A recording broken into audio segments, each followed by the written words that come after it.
Mi nombre es Jorge Quatleri y vamos a desarrollar el tema patogénesis del virus de inmunodeficiencia humana tipo 1. Los objetivos que perseguimos desde esta clase teórica son presentar la estructura de la partícula viral y la organización del genoma, comprender los eventos más relevantes de la replicación viral, fundamentalmente aquellos que permiten dar sustento a la variabilidad, como así también conocer cuáles son los principales blancos de acción de las drogas antivirales, reconocer las principales vías de entrada, el tropismo viral, es decir, qué células son susceptibles y cuáles son permisivas de infección.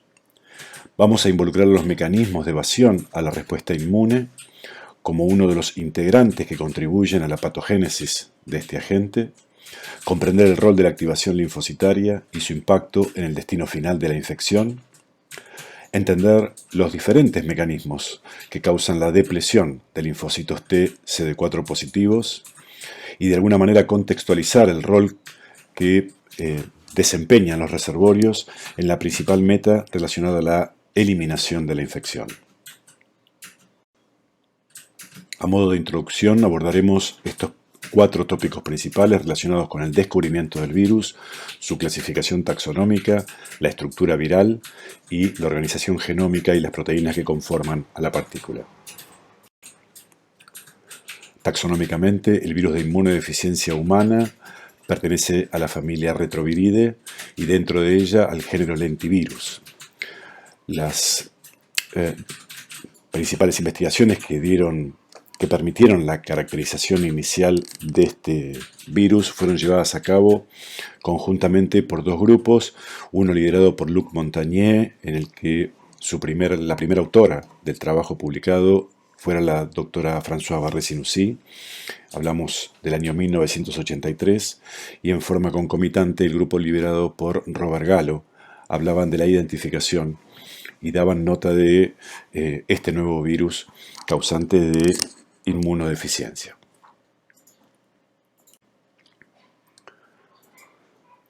¿Por qué hablamos de origen simiano del virus de la inmunodeficiencia humana? Era bien conocido, promediando los años 80 del siglo XX, que precisamente los virus de inmunodeficiencia simiana que afectaban a primates no humanos, como es el caso del Pantrolodites, más conocido como chimpancé, ese virus de inmunodeficiencia simiana, abreviado como SIV, posteriormente tuvo la posibilidad de hacer su salto de especie trasladándose al hombre y siendo este el que diera origen al virus de la inmunodeficiencia humana tipo 1. En forma semejante, desde el primate no humano Sutimangabi, ese virus de inmunodeficiencia simiana, haciendo el salto de especie al hombre, fuera quien dio origen al virus de inmunodeficiencia humana tipo 2. En el virus de inmunodeficiencia humana tipo 1, gran responsable de la pandemia que afecta a todo el mundo, hay distinción de al menos a la fecha 4 grupos taxonómicamente distinguibles, que son el grupo M, el grupo N, el grupo O y el grupo P. Este último grupo P ha sido directamente vinculado con su origen en primates de la especie gorila. El grupo M, también conocido como grupo principal, es el que adjudicamos prácticamente la totalidad de los casos que hoy conocemos en la humanidad, llegando casi al 100% del total. Una contribución sustancialmente menor es aportada por los otros grupos. Por tanto, en ese grupo M, hoy podemos distinguir la presencia de distintos subtipos que son clasificados con letras, como así también la presencia de formas recombinantes circulantes, abreviadas como CRFs, de las cuales dedicaremos algún comentario posteriormente.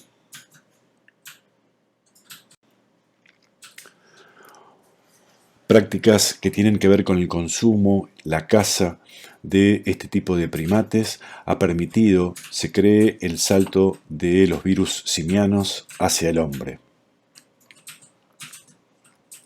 Los estudios filogenéticos permiten hacer estimaciones donde se cree que alrededor del 1920 sería cuando ocurrió el paso efectivo del virus de inmunodeficiencia simiana al hombre. Desde ese momento hasta la actualidad se han reportado aproximadamente cerca de 80 millones de infecciones.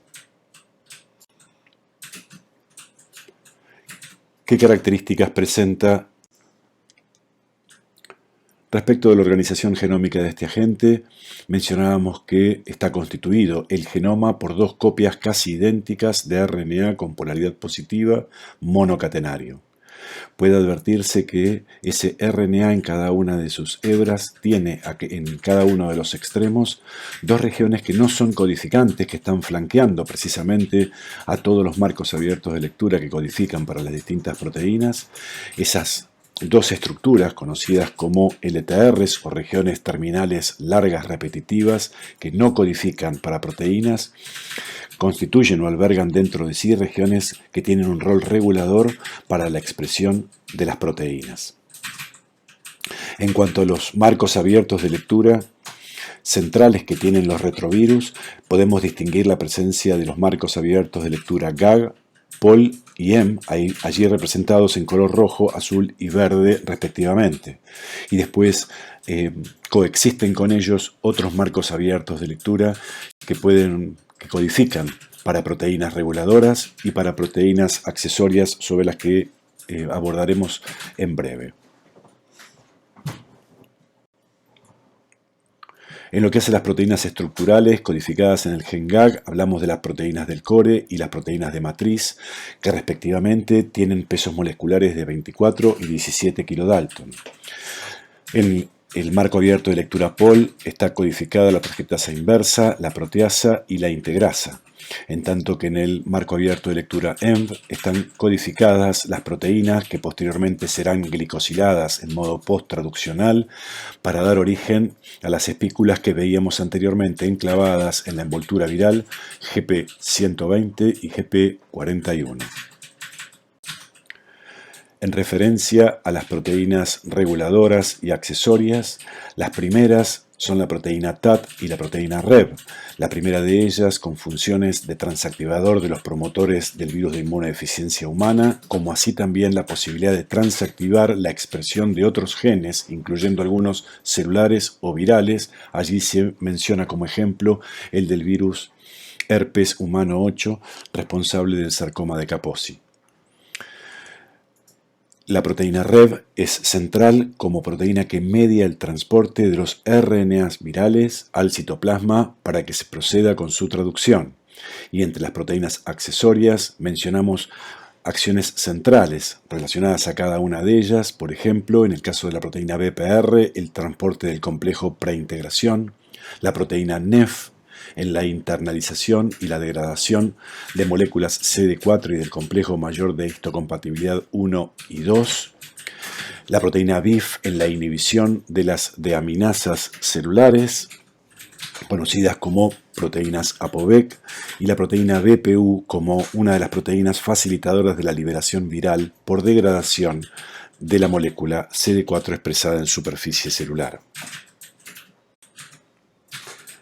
En cuanto a la replicación viral, vamos a hacer especial hincapié en sus etapas y en los blancos de acción antiviral. Veremos cómo desde esa replicación viral puede generarse la variabilidad y la plasticidad genética que caracteriza al virus de inmunodeficiencia humana. Veremos cuáles son sus receptores y correceptores que contribuyen y definen el tropismo viral. Y por último veremos cuáles son las células susceptibles de infección para infectarse tanto por virus libre como por pasaje célula-célula.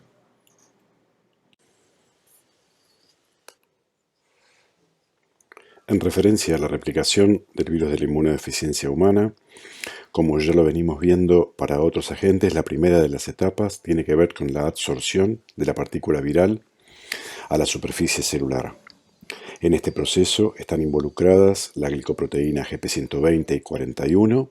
que interactuarán con los receptores y correceptores presentes en la superficie celular. Merced a estas interacciones ocurrirá el proceso de la fusión, por el cual terminan precisamente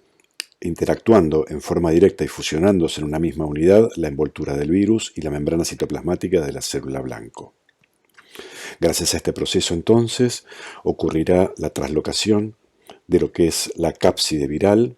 allí representada con esa estructura conoide, que comienza a desintegrarse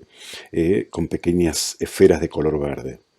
Esto permitirá entonces que el material genómico del virus ingrese y quede libre en el citoplasma celular.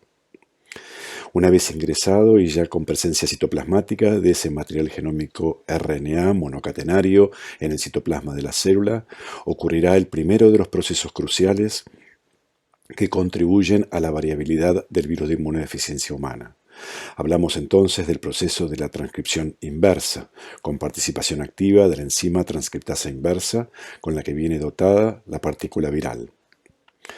Gracias a este proceso, entonces, a partir del material genómico de tipo RNA, se generará DNA bicatenario a nivel citoplasmático que, formando parte de un complejo preintegración, constituido tanto por proteínas celulares como por proteínas virales, podrá traslocarse desde el compartimento citoplasmático al núcleo, atravesando los poros de la envoltura nuclear. Ya en el contexto del ámbito intranuclear,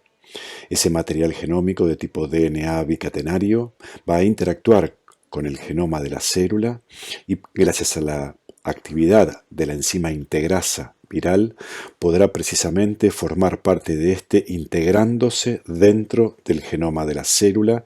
en sitios aleatoriamente distribuidos, aunque claro está, en algunos en los que con mayor predilección por su estado eucromatínico tenga mayor posibilidad de integrarse. Es importante definir entonces que el genoma viral, cuando se encuentra integrado dentro del genoma de la célula, se considera en estado proviral, o lo que es lo mismo, decimos que en ese estado el virus se encuentra como provirus. A partir de allí entonces, estando el genoma del virus integrado dentro del genoma de la célula, podrán tener lugar los procesos de transcripción, por los cuales se van a generar tanto los ARN mensajeros que codifican para cada una de las proteínas virales, como así también los ARN de extensión completa, que van a ser los genomas hijos, que luego, por ensamblaje con las proteínas neosintetizadas, darán lugar a la formación de nuevas partículas virales que emergerán desde la célula por brotación y madurarán en el exterior a nivel extracelular. ¿Qué es importante desde esta imagen que podamos nosotros resaltar? Es que allí tenemos claramente definidos los distintos blancos de acción de las drogas antirretrovirales.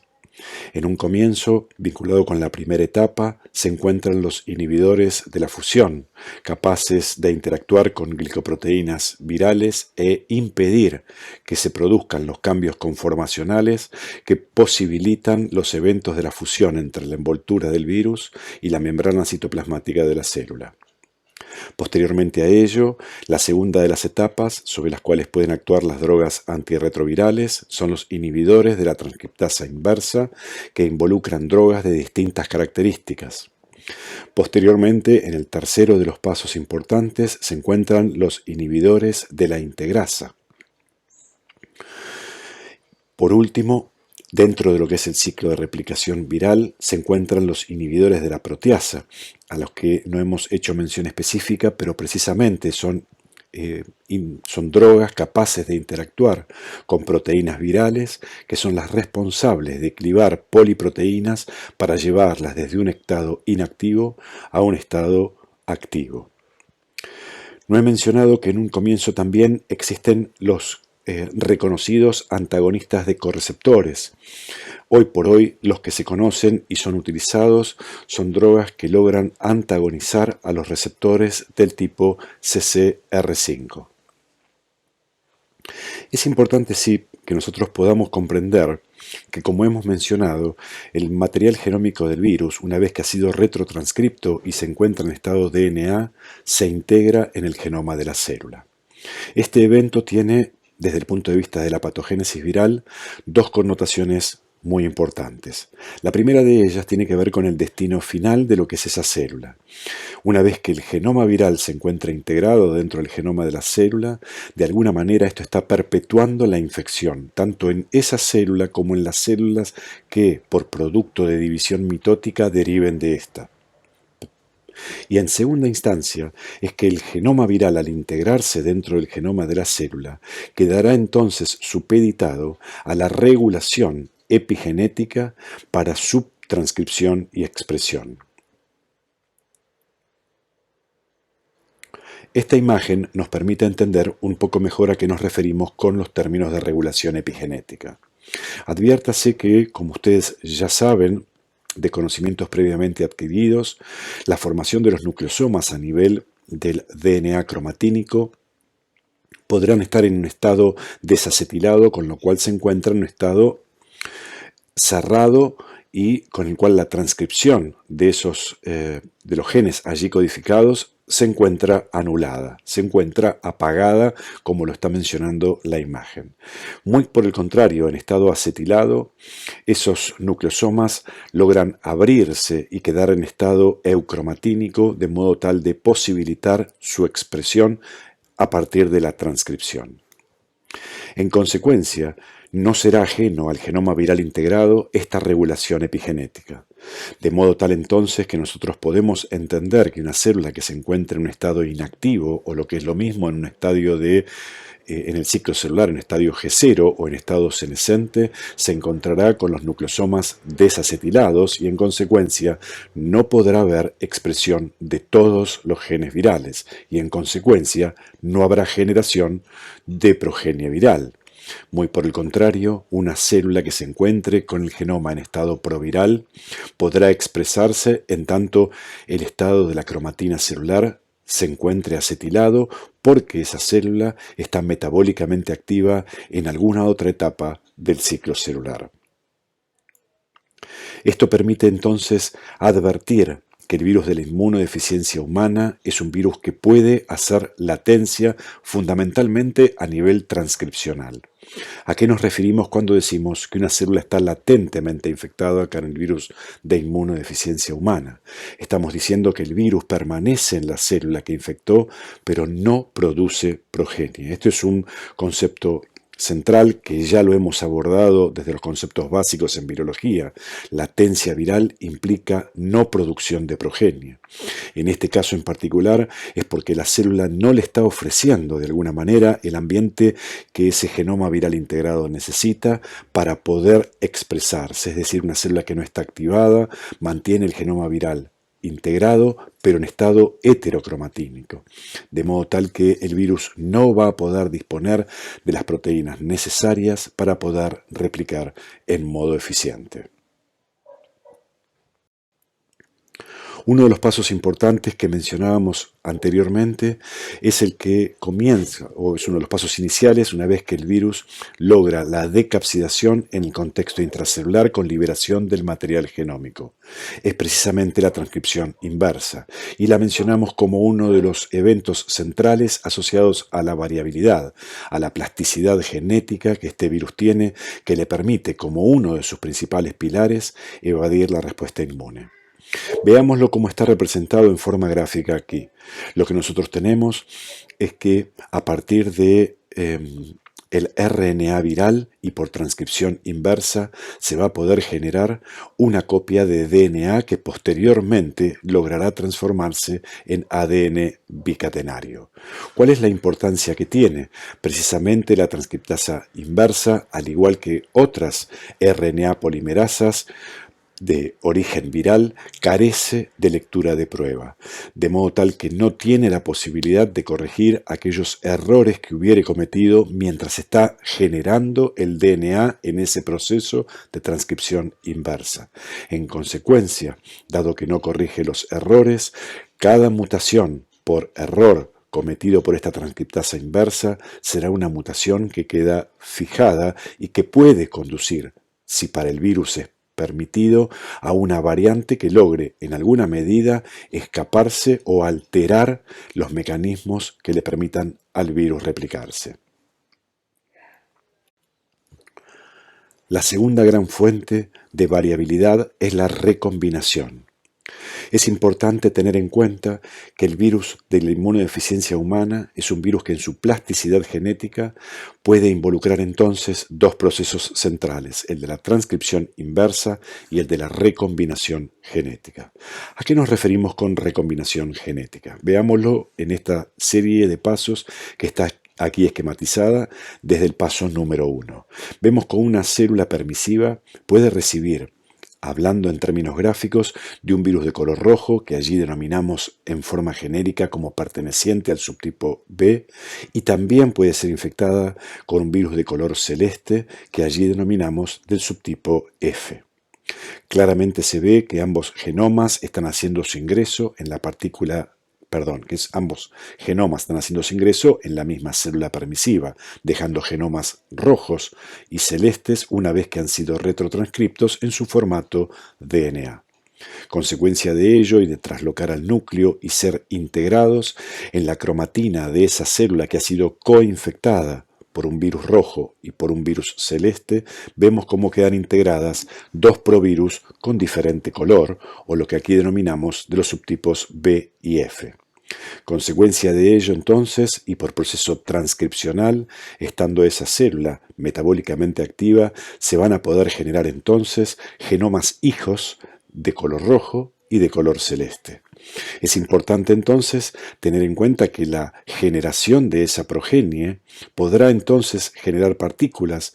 hijas en las que los genomas que se están llevando cada una de ellas podrán ser puros genomas rojos, puros genomas celestes, pero también habrá partículas virales en las que una hebra de RNA sea roja o del subtipo B y otra hebra sea celeste o aquí representada como del subtipo F. En consecuencia, esa partícula viral que lleva de alguna manera un genoma diploide, pero de dos colores diferentes, podrá entonces infectar luego otra célula. Al infectar otra célula, precisamente, y por acción de la transcripción inversa,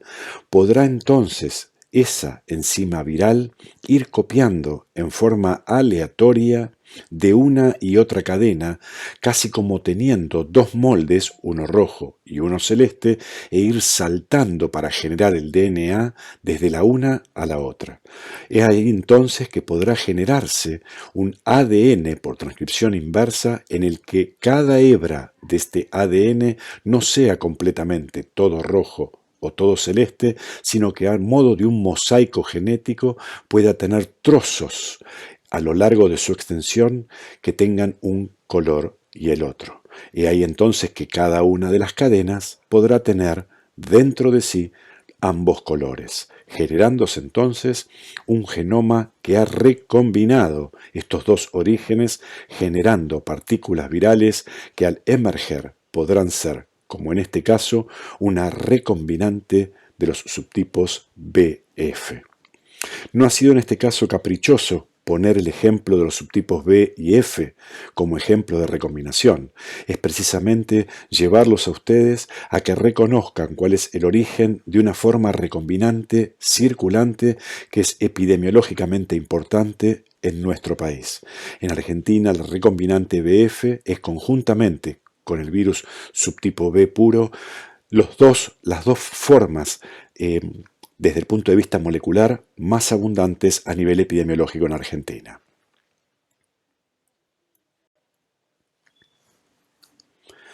Es claro entonces, y en modo absolutamente metafórico como lo están viendo en esta imagen, que en realidad el individuo que se encuentra infectado no está infectado por un virus. Es claro entender entonces que como el proceso de la replicación está involucrando a una enzima viral, como hablamos de la transcriptasa inversa, que comete errores y que no puede corregirlos, es de esperar que en un proceso en el que hay mucha promiscuidad, mucho error,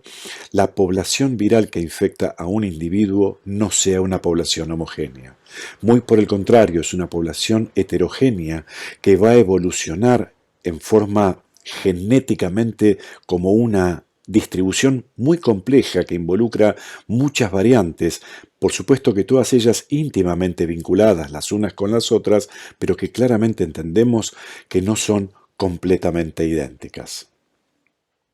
A este concepto, el de la distribución compleja de variantes, tal como lo acabamos de describir, es lo que conocemos como cuasiespecies virales.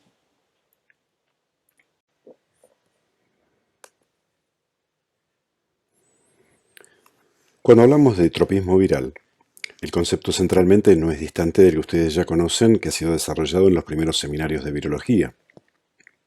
Y lo que estamos viendo entonces es cómo desde los ligandos virales, y hablamos específicamente de las glicoproteínas GP120 y GP41, le permiten interactuar con receptores, moléculas CD4 y correceptores, los distintos receptores de quimiosina presentes en la superficie celular, serán los que definan este tropismo viral.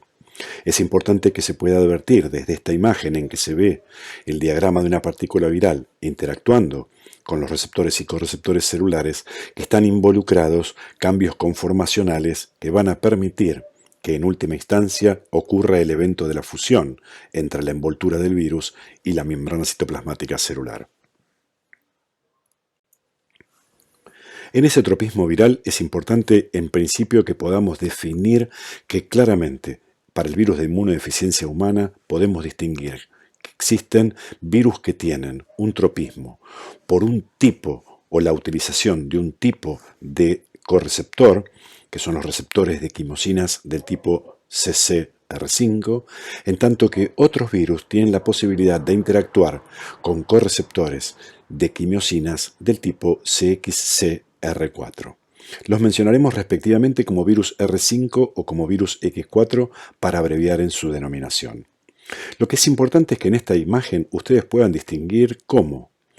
tres tipos celulares, aunque en realidad estamos hablando estrictamente de solamente dos, que son linfocitos T CD4 positivos y macrófagos. En tanto los primeros los estamos distinguiendo entre aquellos que están en estado virginal, que son linfocitos T CD4 naive, versus otros que son linfocitos T CD4 de memoria, se encuentra o podemos advertir una expresión diferencial de la molécula CD4 expresada en superficie. Del mismo modo, ocurre respecto de ellos la expresión diferencial en unos, que es excluyente en otros de los distintos correceptores o receptores de quimosinas de tipo CCR5 y CXCR4. Es así entonces que podemos ver nosotros que los virus que habitualmente se asocian con los eventos de transmisión tienen que ver, por razones que discutiremos posteriormente, con virus de inmunodeficiencia humana con tropismo R5. Adviertan ustedes que ese virus R5 tiene la posibilidad de interactuar con receptor CD4, pero luego estará limitado por una segunda interacción con un correceptor del tipo CCR5. Ahora bien, si se ve la oferta que existe de receptores CD4 en la superficie celular de linfocitos T de memoria versus células del estirpe monocito macrófago, podrá advertirse claramente que las primeras de ellas están marcando o demostrando claramente una mayor susceptibilidad a la infección. Es como si de alguna manera el virus encontrara en linfocitos T CD4 de memoria un número de puertas disponibles para hacer su ingreso muchísimo mayor respecto del que pueden encontrar en células de tipo macrofágica. En consecuencia, serán los linfocitos T CD4 de memoria los linfocitos que en primera instancia, como células susceptibles, podrán ser infectadas por virus HIV de tipo R5.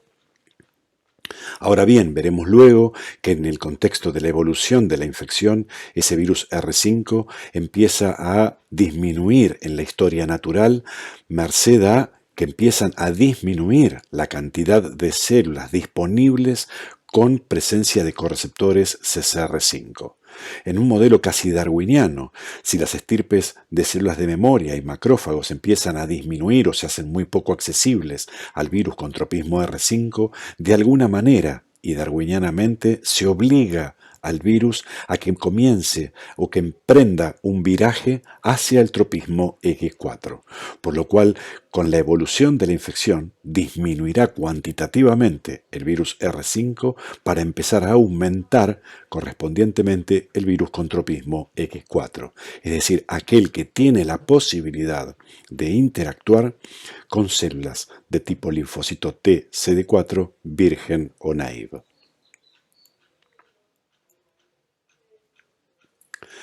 Esta imagen solamente pretende mostrarles a ustedes que las interacciones que ocurren entre la glicoproteína GP120 y el receptor CD4 acarrea en unas y otras cambios conformacionales que van a permitir que dominios de la GP41 que se encontraban ocultos en la partícula viral antes de la interacción con la célula ahora queden expuestos fundamentalmente en todos sus dominios hidrofóbicos, facilitando de esta manera su interacción con la membrana citoplasmática de la célula y en consecuencia favoreciendo el proceso de la fusión entre la envoltura de la partícula viral y la membrana citoplasmática celular. Allí ustedes pueden ver que estos fenómenos están ocurriendo tanto para virus R5 como para virus X4 en las gráficas superiores a izquierda y derecha respectivamente. Lo mismo puede verse abajo, aumentado y viendo en modelos, ¿sí?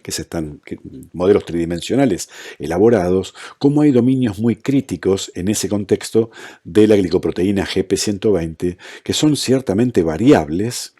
Por eso aparecen las abreviaturas de B1, B2, son distintos dominios, y B3. Estos dominios que hacen una suerte de rulos, denominados loops en la diapositiva, son los grandes responsables de esas interacciones con dominios claros, que son hojas beta plegadas conformacionalmente presentes en la superficie de la molécula CD4.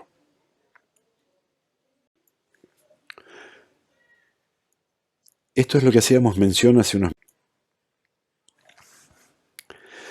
De alguna manera esto nos muestra la cinética de lo que está ocurriendo con las distintas poblaciones celulares que son susceptibles y permisivas de infección. Analicemos la gráfica en un primer momento. ¿Qué es lo que nosotros tenemos representado allí? Por un lado, en el eje de las Y está representado lo que es la carga viral, allí mostrada en el número de copias por mililitro de sangre. En tanto que en el eje de las X lo que tenemos es el tiempo representado en meses. El individuo que se infecta en el tiempo cero, nosotros podemos ver que originalmente tendrá una carga viral, que allí estaría representada por el orden de las 500.000 copias por mililitro. Al cabo de un tiempo se puede ver que hay una abreviatura que allí está mencionada con la letra H, AART, y está haciendo mención nada más que a la terapia antirretroviral de alta eficiencia, hoy disponible y que está constituida por una mezcla de drogas con acción antiviral dirigida contra distintos blancos, como mencionamos en el ciclo de replicación. Por ejemplo, inhibidores de la transcriptasa inversa, inhibidores de la proteasa, inhibidores de la integrasa. Bien, es deseable entonces que a partir del momento en que esa terapia sea instituida, haya un descenso que en una primera fase es muy marcado, comienza a disminuir en su cinética en una segunda fase y empieza aún a suavizarse un poco más en la tercera y cuarta fase.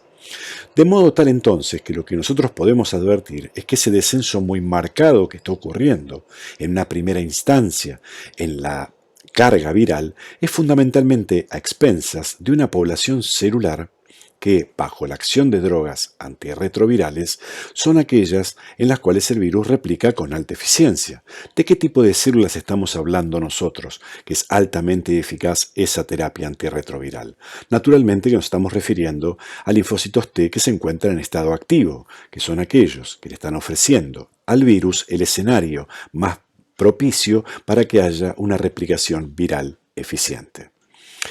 La vida media de estas células infectadas es la que allí está representada. Aproximadamente un día es lo que vive una célula que está infectada en forma activa por el virus de inmunodeficiencia humana. Por el contrario, en esa segunda fase, que empieza a suavizar su pendiente negativa, están involucradas otras estirpes celulares que son las que allí están representadas y son las células de la estirpe macrofágica y células T que se encuentran en un estado de detención del ciclo celular, allí marcado como células resting en estado G1 del ciclo celular. ¿Por qué allí la caída en la replicación viral es menor? Precisamente porque son dos escenarios, tanto los macrófagos como las células que se encuentran en estado de detención del ciclo celular, que no ofrecen un estado intracelular óptimo para que haya replicación viral. En consecuencia, vean ustedes cómo la vida media de células de esas estirpes celulares, tanto macrófago o de ese estado celular como una célula T arrestada o detenida en su ciclo celular, el virus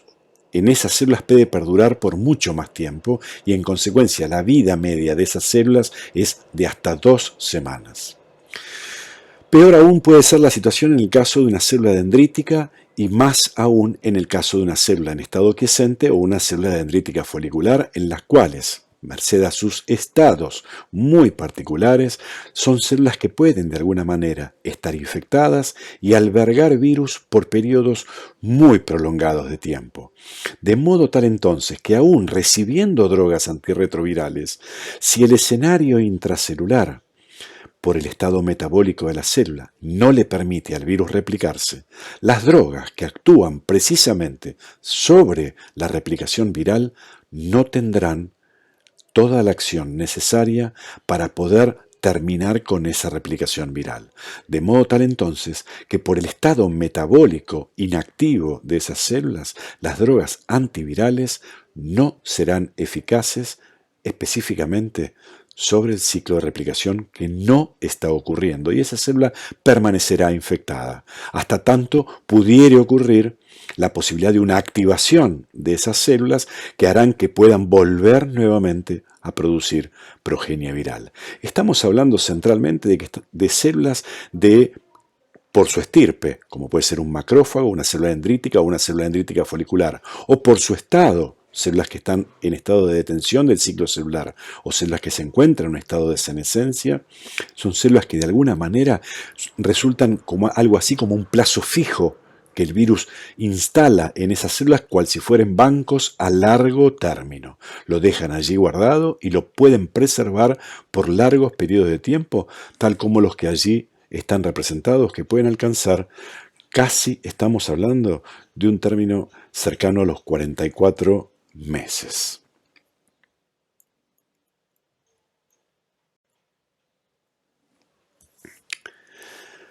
Si bien las infecciones que hasta aquí hemos representado están mostrando a un virus libre interactuando directamente con una célula, es importante tener en cuenta que las infecciones pueden ocurrir por traspasos célula-célula y que es este un proceso por el cual la infección ocurre en forma aún mucho más eficaz. Es así entonces que en determinadas circunstancias y escenarios que ustedes conocen muy bien, el virus logra aprovechar esos escenarios para traspasar la infección desde una célula infectada a otra célula susceptible. Miremos el ejemplo claro de lo que puede ocurrir en el contexto de lo que es en sí misma la presentación antigénica. ¿Qué es lo que ustedes tienen en este contexto? En este contexto ustedes pueden ver claramente cómo desde una célula que se encuentra infectada hay posibilidades entonces que el virus haga su ingreso en otra mediante el proceso de presentación antigénica. Aquí están los dos actores centrales que ustedes conocieron paradigmáticamente en ese proceso. Y es en lo que ustedes conocieron como la sinapsis inmunológica, que en este contexto también la presentamos, pero ya como una sinapsis virológica, en el cual puede haber traspaso de virus desde una célula a la otra, fundamentalmente favorecido por la cercanía íntima que se establecen entre unas y otras durante el proceso de presentación antigénica. He aquí entonces que ustedes pueden ver cómo claramente puede ocurrir que una célula del tipo linfocito T que se encuentra infectado y en un contexto de presentación antigénica pudiera traspasarle la infección a una célula dendrítica o esta célula dendrítica que ha capturado virus en una mucosa y hace su migración hasta un ganglio linfoide en la zona paracortical y si se quiere con cierta inocencia le haga la presentación antigénica tal como sabe hacerlo a un linfocito T que allí se encontrara residente de tipo naive. ¿Por qué estamos hablando nosotros acá de dos instancias de infección diferentes a las que hablamos como transinfección o cisinfección? Cuando estamos hablando de una cisinfección, estamos diciendo, por ejemplo, que una célula dendrítica se puede infectar por los mecanismos que ya vimos y donde allí está representado. Vean que la parte inferior habla de una célula dendrítica. Esa célula, con todos los procesos conocidos durante la replicación viral, es capaz de generar progenie. Esa progenie que está generando, luego de haber sido infectada esa célula, por ejemplo, como dijimos antes, en el contexto de una mucosa, podría perfectamente bien su progenie derivarla inocentemente a una célula T en el contexto de la presentación. Por eso hablamos en esta instancia de una cisinfección, y es porque lo que se está transmitiendo desde la célula primo infectada, en este caso una célula dendrítica, a la célula que recibe la infección durante la presentación antigénica, es decir, el linfocito T, esa infección está ocurriendo por virus que está siendo neogenerado. En tanto que, a diferencia de este proceso de cisinfección, cuando ocurre una transinfección, está ocurriendo por un virus que no replicó, es decir, aquel virus que ha quedado capturado en compartimentos endosomales, por ejemplo, pero que no ha logrado replicar y que por procesos de exocitosis, también en el contacto íntimo entre las dos células, pueda ser pasado desde la célula dendrítica al linfocito T. Esto ha sido comprobado, tal como se puede ver en las microfotografías electrónicas que ustedes tienen a la derecha, como desde una célula dendrítica, desde menor aumento en los paneles superiores a mayor aumento en los paneles inferiores, ese contacto íntimo que se da durante una sinapsis inmunológica da lugar y favorece que ocurran las sinapsis virológicas. Los mismos procesos que ustedes ven aquí, representados de diferente manera y con distintas estrategias, con microfotografías electrónicas, microfotografías generadas por microscopía electrónica de absorción atómica, con modelización, con inmunofluorescencia en cada uno de los paneles. Está diciendo entonces que la infección por HIV no solo ocurre por virus libre, sino también transmitiéndose célula a célula por sinapsis virológica. Y ya en esta instancia podemos nosotros claramente decir que este segundo mecanismo, el de la transmisión célula a célula, es aún mucho más eficiente en la infección celular que la transmisión por virus libre. Abordamos ahora los aspectos relacionados en distintas partes de la patogénesis celular y la patogénesis a nivel organismo. Vamos a ver en una primera instancia los eventos iniciales de la transmisión y de la infección para definir lo que conocemos como efecto fundador. Veremos la relevancia que tiene la replicación al nivel del tejido linfoide asociado a la mucosa del intestino, el que ustedes conocieron en inmunología como GALT. Vamos a definir qué son los reservorios virales, qué relevancia tiene la activación crónica en el contexto de la patogénesis y veremos cómo se puede modificar el curso por acción de las drogas antirretrovirales. Es importante que a partir de aquí, y como ya lo hemos ensayado también en otros contextos, en otras infecciones, podamos entender que estamos frente a eventos dinámicos y en consecuencia podamos entender que el proceso de la infección y todos los eventos relacionados con la patogénesis se van desencadenando como una consecuencia de uno tras otro diferentes fenómenos que conducen al daño. Y ahí entonces que aquí nosotros podemos ver cómo claramente las partículas virales tienen la posibilidad de cruzar barreras epiteliales de las diferentes mucosas por distintos mecanismos, que tienen que ver en algunos casos con lesiones físicas, producto de determinada erosión, por ejemplo, el asociado a un contacto sexual durante el coito, por células que tienen la capacidad, células epiteliales que tienen la posibilidad de atravesarla, o bien por la captura que células dendríticas del tipo células de Langerhans pueden capturar partículas virales. En consecuencia, en los tejidos a nivel submucoso, el virus de inmunodeficiencia humana tiene la posibilidad de poder tomar contacto con diferentes células blanco, entre otras, diferentes tipos de células dendríticas, que pueden ser células dendríticas de origen mieloide, células de Langerhans, células dendríticas intersticiales, macrófagos o células T. Esas partículas del virus de inmunodeficiencia humana unidas a las distintas subpoblaciones de células T, podrán entonces transferir la infección por los mecanismos que antes describíamos directamente a las células T a nivel de las submucosas. Eso podría representar aproximadamente un 20% de las infecciones respecto del control, o infectar esas células dendríticas, directamente generar nuevas partículas que a nivel submucoso van a derivar en infecciones de otras células, o poder hacer la migración, como bien lo tenemos concebido, para llevar adelante los procesos de presentación antigénica. El virus de inmunodeficiencia humana, también unido a los macrófagos, puede infectar estas células y ser nuevamente y en forma rápida transferido por mecanismos tipo trans a células vecinas T en el sitio de la infección, representando esto cerca de un 50% de la infección y asegurando de alguna manera una alta eficiencia en la propagación local de la infección.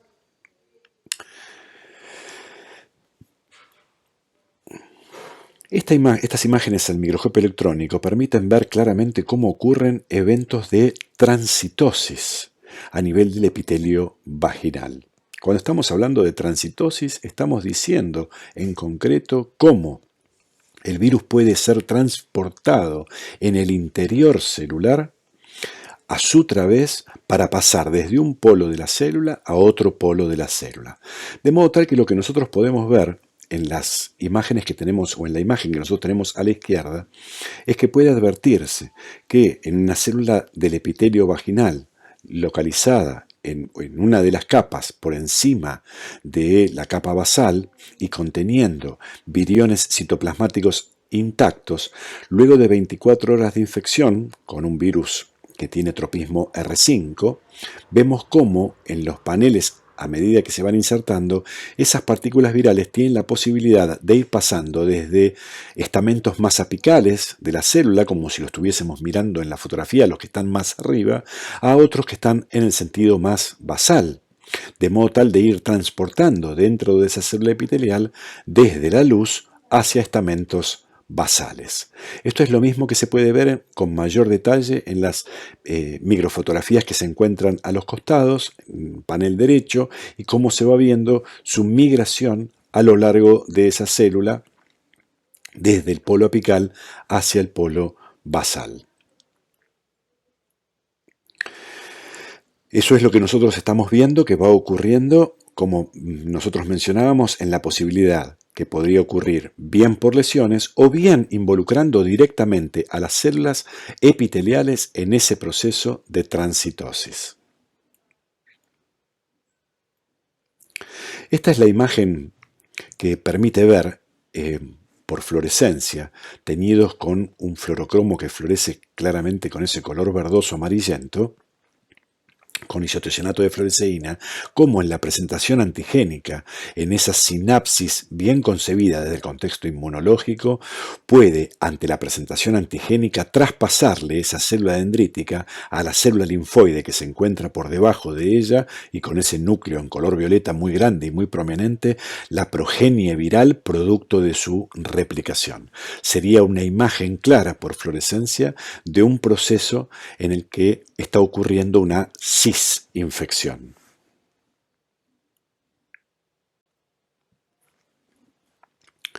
Esta es una diapositiva que nos está mostrando claramente qué es lo que puede ocurrir con una población viral a lo largo de la transmisión, desde un individuo infectado a un individuo susceptible. De modo tal que aquí vamos a hablar de un donante y de un receptor. Veamos nosotros entonces cómo va ocurriendo a lo largo de los diferentes eventos que se dan desde la izquierda hacia la derecha. De modo tal que allí está representada la población viral, que ustedes pueden advertir fuertemente heterogénea, porque estábamos hablando de la presencia de cuasiespecies, que cuanto más alta es, midiéndola en el eje de las Y, está hablando del tamaño de esa población presente en circulación de ese individuo infectado. Ese individuo infectado que padece una infección crónica y que está produciendo progenie viral altamente heterogénea en sus cuasiespecies, tendrá la chance de que esa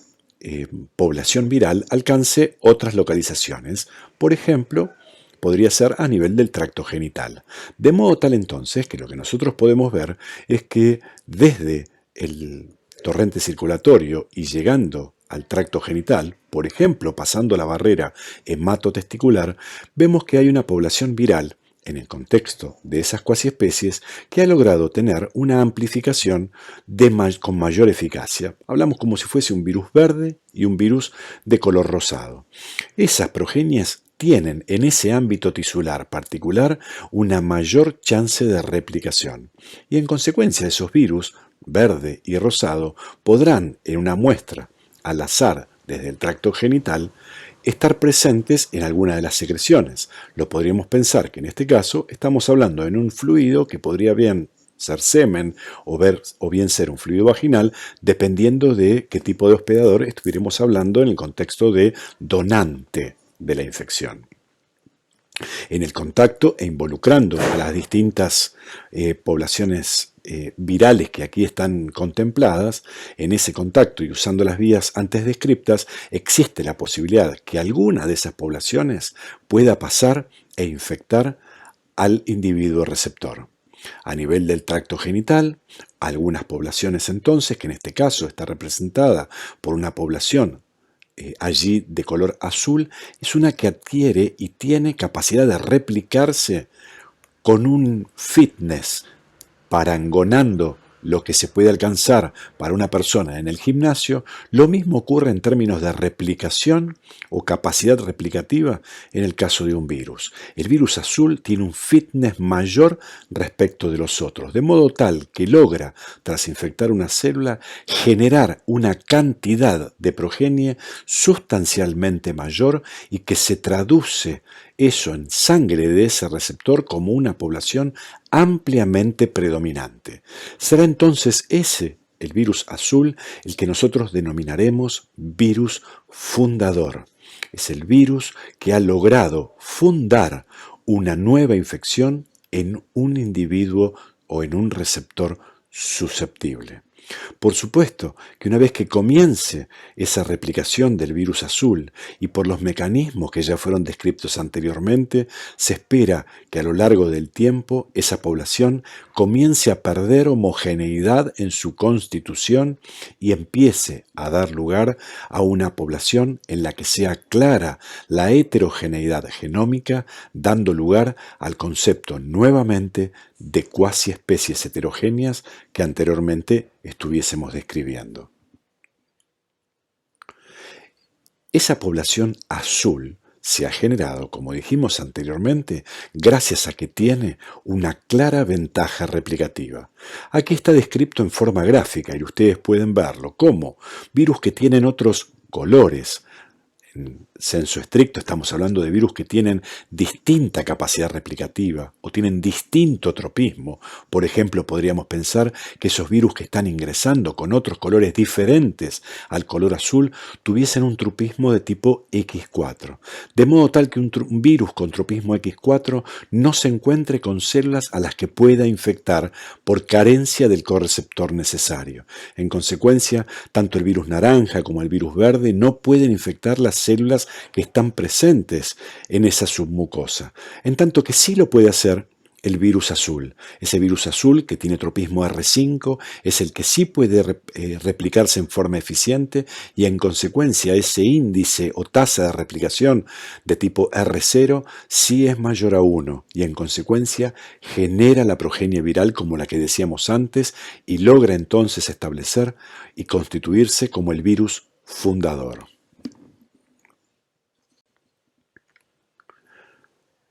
A esta altura de la descripción de los fenómenos es importante entonces que tengamos en cuenta y podamos contestar a esta pregunta. ¿Exponerse al virus es sinónimo de infección? La respuesta categóricamente es no. Sabemos que aproximadamente ocurre la infección en 1 de cada 1000 encuentros, sin que esto de modo alguno pormenorice las chances de la infección, por supuesto, porque son muchos los factores que están involucrados en la posibilidad de la transmisión, como veremos luego en una tabla de la que ustedes dispondrán. Pero es importante tener en cuenta que ¿Por qué la exposición no es sinónimo de infección? Porque existen barreras mucosas, porque hay una limitada disponibilidad de células permisivas y que por supuesto también contamos con la acción de distintos componentes de la respuesta inmune innata.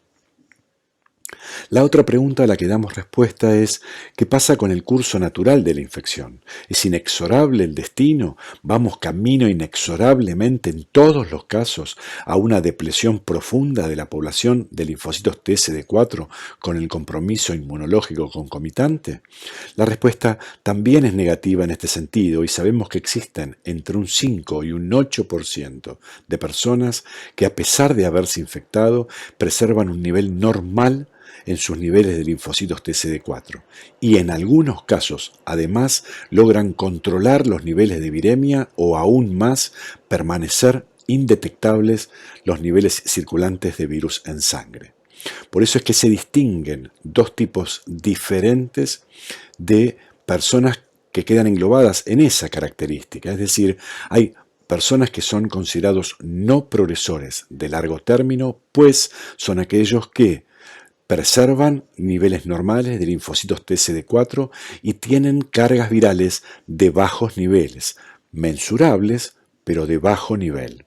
En tanto que hay otro grupo de personas considerados controladores de élite,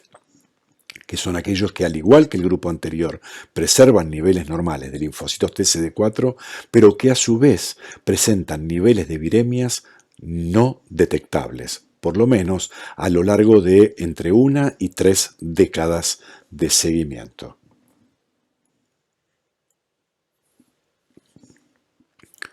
¿Qué puede explicar que un individuo sea de alguna manera refractario o tenga una resistencia natural a la infección?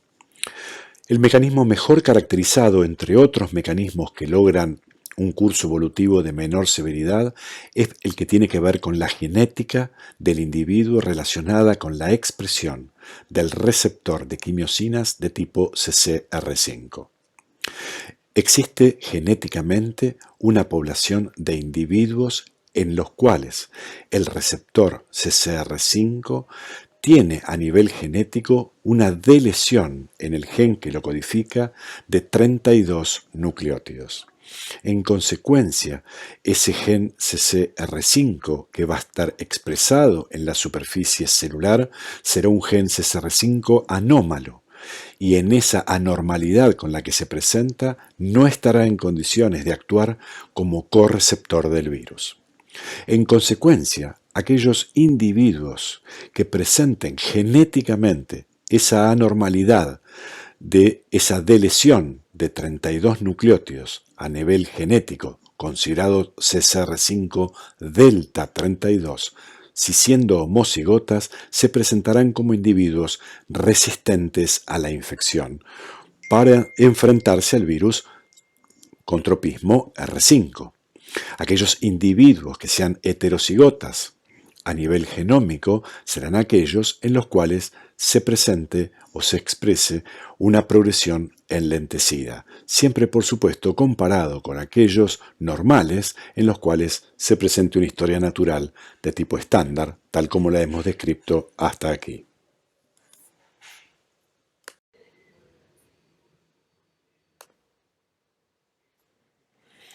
En esta tabla puede advertirse la distribución del número de casos en relación al sitio de la invasión. Desde el extremo izquierdo ustedes pueden ver los diferentes sitios de invasión, sean estos el tracto genital femenino, el masculino, el tracto intestinal, la placenta o directamente el torrente circulatorio. Y en cada uno de ellos la localización, el tipo de epitelio y cuál sería la secreción o medio a través del cual podrían adquirir la infección. De modo tal entonces que por supuesto esto pueden ustedes verlo en forma detenida y no hace falta que sea acompañado por mi relato. Si vemos el tracto genital femenino como primero de los ejemplos a nivel vaginal, donde el tipo de epitelio es un epitelio escamoso y el medio de transmisión fuere a través de la secreción seminal, la probabilidad de la transmisión por cada evento de exposición sería entre 1 en 200 a 1 en 2000. Esta vía, la transmisión sexual por contacto heterosexual, representa aproximadamente un 12.6 millones de las infecciones mundialmente reconocidas, en el contexto de lo que son cerca de 36 millones de personas infectadas. Ahora bien, en contraposición con ello, advierten ustedes, por ejemplo, si lo llevan al contexto del tracto intestinal, a nivel del recto, donde el epitelio es columnar, el mismo fluido biológico, el semen, incrementa dramáticamente las posibilidades de infección tras un contacto en cerca de 10 y hasta 100 veces más, de 1 en 20 a 1 en 300. No obstante ello, lo cual sería hombres que tienen sexo con hombres, representa actualmente 3.9 millones de infecciones, cerca de 4 millones de infecciones. Y ya llegando al otro extremo, en el torrente circulatorio, si una persona recibiese sangre o algún hemoderivado o tuviese contacto por la vía parenteral con elementos contaminados, en el caso de personas que hagan uso a drogas prohibidas por la vía endovenosa, las posibilidades de la transmisión podrían ascender hasta un 95%. En este caso, la contribución a la pandemia por virus de inmunodeficiencia humana contribuye con 2.6 millones de personas infectadas por esta vía.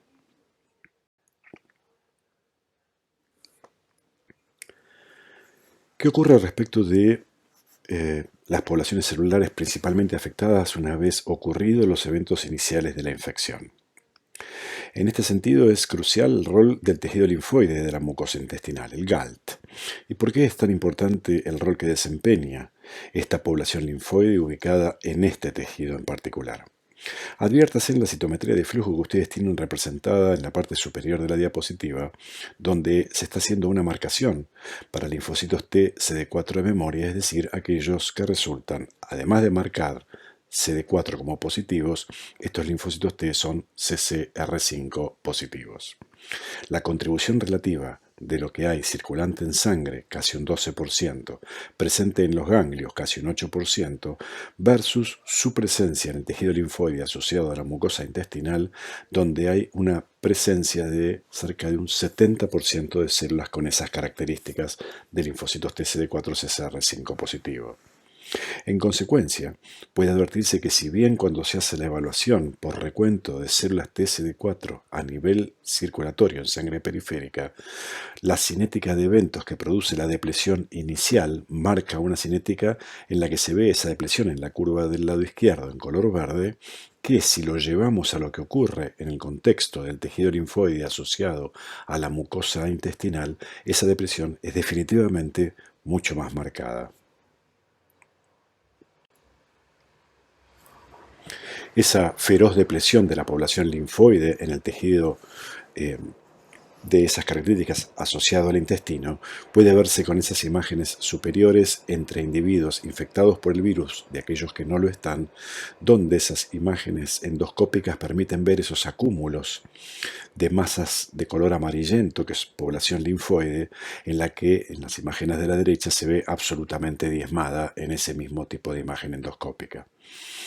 En tanto que en las imágenes inferiores lo que se puede ver son tinciones con inmunistoquímica para esas poblaciones celulares donde, por supuesto, la densidad de células con esa tinción amarronada es profundamente disminuida en las imágenes del lado derecho. En estas representaciones vamos a ver qué es lo que ocurre y cuáles son las principales consecuencias de la infección por virus de inmunodeficiencia humana en esas células a las que estábamos haciendo mención en el GALT. Del lado izquierdo lo que ustedes tienen es el epitelio intestinal de una persona sana, donde se puede ver una capa de enterocitos que se encuentra intacta y unidas entre sí, esos enterocitos por uniones estrechas que van a prevenir de alguna manera cualquier tipo de traslocación de bacterias comensales desde la luz intestinal dentro de la submucosa. Allí tanto los neutrófilos, que han sido reclutados por supuesto por las células TH17, presentes en ese GALT, las defensinas producidas por las células TH17 y la inmunoglobulina A secretoria mantienen en general un control en el crecimiento de las bacterias comensales, inclusive impidiendo su eventual probable traslocación. En el lado B, en el lado de la derecha de la misma figura, lo que se puede ver es qué es lo que ocurre con el epitelio intestinal en una persona que se encuentra infectada por virus de inmunodeficiencia humana. Lo que puede advertirse en primera instancia es que la altura de las vellosidades en el intestino comienza a disminuir con un incremento en la profundidad de las criptas, lo cual ha sido asociado a la infiltración de células TCD8. El decrecimiento en la relación que existe entre la altura de las vellosidades y la profundidad de las criptas puede ser el resultado de una diferenciación anormal que ocurre a nivel de los enterocitos y a muerte por apoptosis de los enterocitos que podría estar causada por la falla de estas células en mantener el balance iónico y como así también en un aumento que se advierte en la producción de interferón gamma y de factor de necrosis tumoral. El incremento en la producción del factor de necrosis tumoral puede también conducir a la destrucción de esas uniones estrechas entre los enterocitos. La disfunción de las células de los linfocitos B puede también contribuir a una disminución en las concentraciones de IgA secretoria a nivel luminal. Y la infección, por supuesto,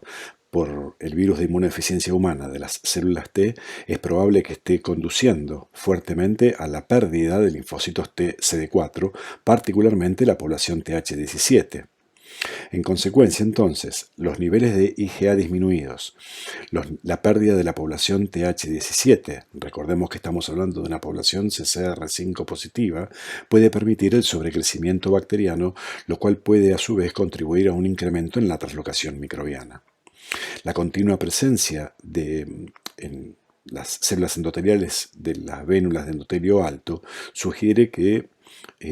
no habría anormalidades previniendo el tráfico de células T desde la circulación dentro al tejido linfoide asociado a la mucosa. En conclusión, los puntos más importantes tienen que ver entonces con la infección por virus de inmunodeficiencia humana a nivel del GALT acarrea una pérdida masiva de linfocitos TCD4, acarrea un cuadro enteropático, hay una fuerte traslocación de componentes bacterianos desde el lumen intestinal a submucosa y desde allí al torrente circulatorio. Hay un fuerte aumento de la permeabilidad de la mucosa intestinal y en consecuencia todos estos productos traslocados y circulando serán grandes responsables de un incremento feroz en los niveles de activación inmunológica sistémica. Entiéndase entonces que un aumento sustancial en los niveles de activación a nivel, por ejemplo, de población linfoide o a nivel de población macrofágica generará en estas células un estado ideal para que el virus pueda replicarse en forma eficiente.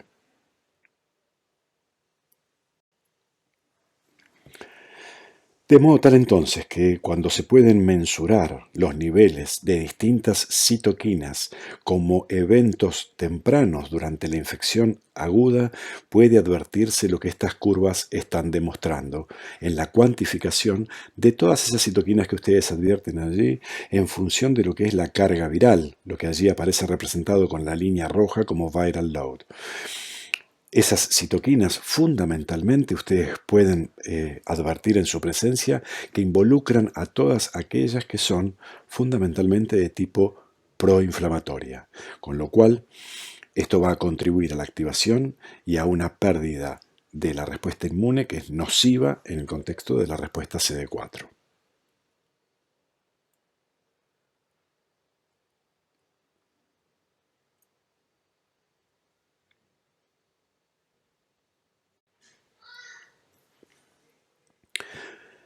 ¿Cómo se suceden los principales eventos, tanto virológicos como inmunológicos?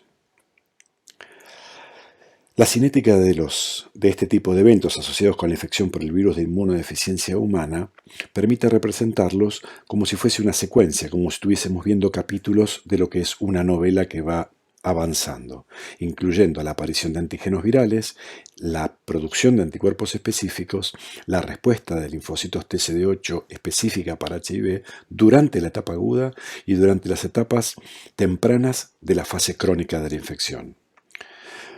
Los reservorios del virus de inmunodeficiencia humana se establecen muy tempranamente durante la fase aguda de la infección. Reitero, los reservorios celulares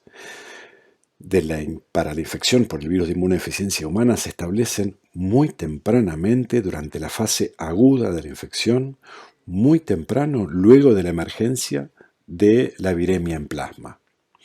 Es precisamente a lo largo de la fase aguda de la infección, caracterizada por una masiva replicación y con altos niveles de viremia en plasma, que la infección aguda termina desarrollando un síndrome, conocido como un síndrome retroviral agudo, que se desarrolla en la mayoría de los pacientes infectados, en los cuales el virus comienza a diseminarse a varios órganos del sistema linfoide, causando una extensiva depresión de los linfocitos TCD4.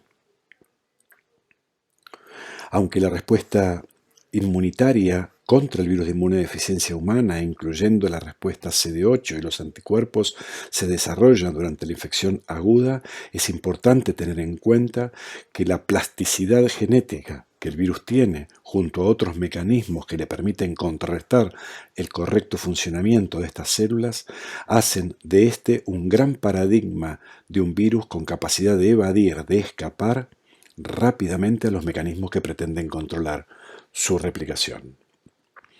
Es así entonces que ustedes ven que ya entrando en lo que es la fase crónica de la infección, un evento central temprano nos permite hablar de lo que es el set point viral, que es un estado claro de equilibrio en el cual la carga viral, allí representada con esa línea de color rojo, alcanza un equilibrio entre el virus que se produce y el virus que se elimina. Como evento muy temprano, recordemos entonces el desarrollo de un síndrome retroviral agudo, con ciertas características clínicas que ustedes podrán conocer bien cuando se aborde la temática en Microbiología 2. Una amplia diseminación del virus, infección de los tejidos linfoides, donde estamos involucrando la destrucción del tejido linfoide asociado a la mucosa del intestino y también, para resaltar, el establecimiento como evento muy temprano de los reservorios virales.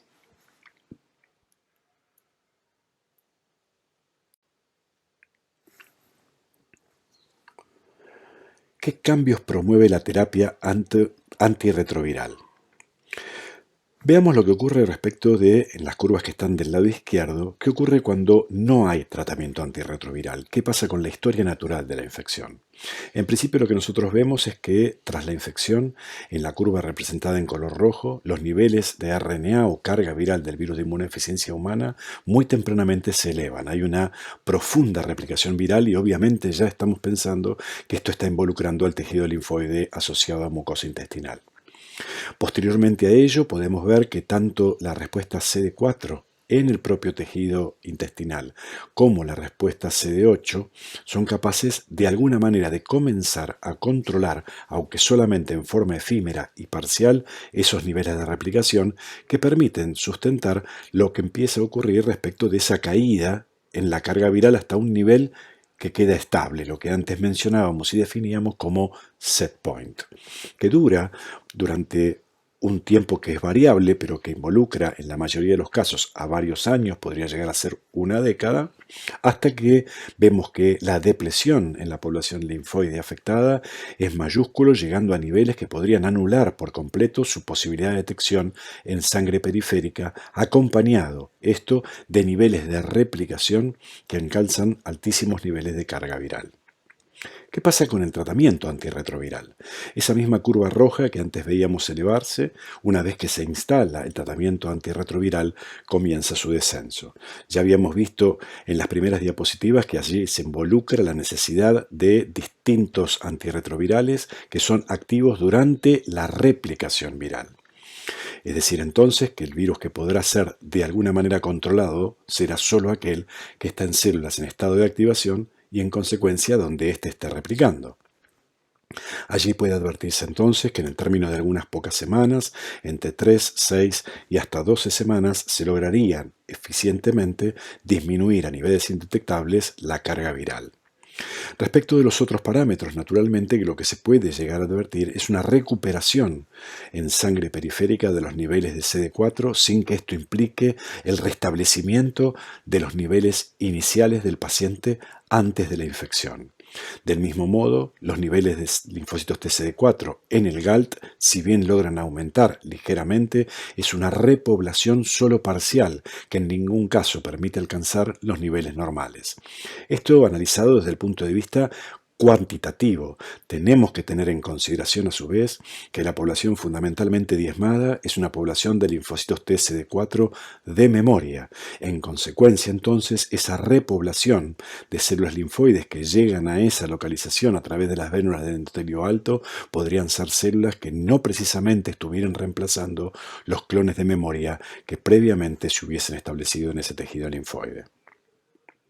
Un poquito más abajo lo que se puede ver es una representación esquemática de lo que es la población viral en términos de heterogeneidad de las cuasiespecies. En el paciente sin tratamiento antirretroviral, ¿qué esperaríamos que ocurra? Que ante los niveles masivos de replicación viral, naturalmente que esa población tendrá muy probablemente un nivel alto de heterogeneidad entre sus poblaciones. Por eso allí lo vemos como que hay partículas virales de múltiples colores diferentes. Respecto de lo que puede ocurrir en el paciente con tratamiento antirretroviral, más allá de la indetectabilidad del virus circulante en sangre, sabemos de su presencia eventualmente dentro de células que están latentemente infectadas.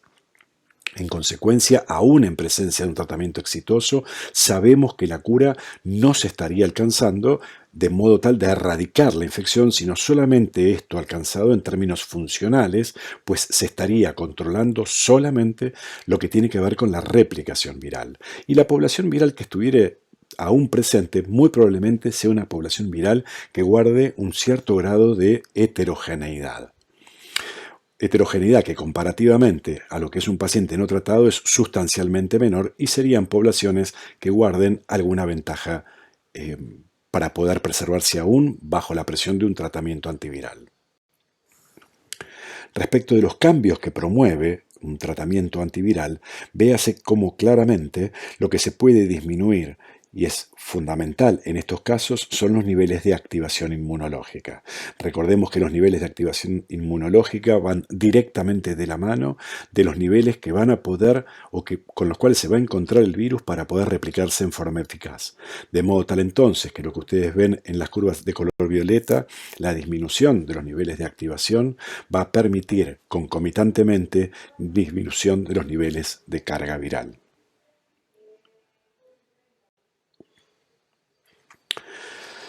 Para volver a refrescar algunos conceptos e ir redondeando lo que tiene que ver con la relevancia particular que adquiere la activación crónica en el contexto de la infección y su directa vinculación con los niveles de patogénesis.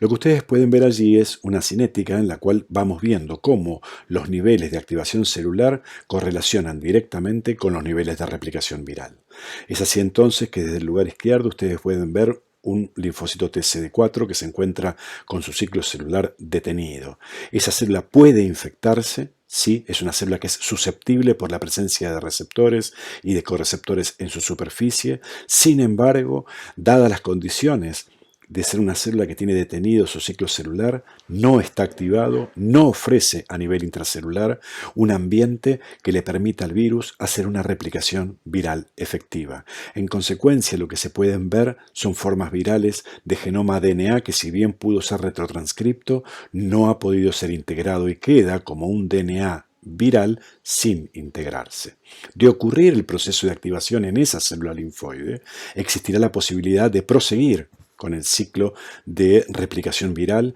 promoviéndose entonces la integración de ese DNA y, si la célula continúa estando activada, empezar a generar progenie y desde allí elevar los niveles de viremia. Caso contrario, si esa célula que está infectada ya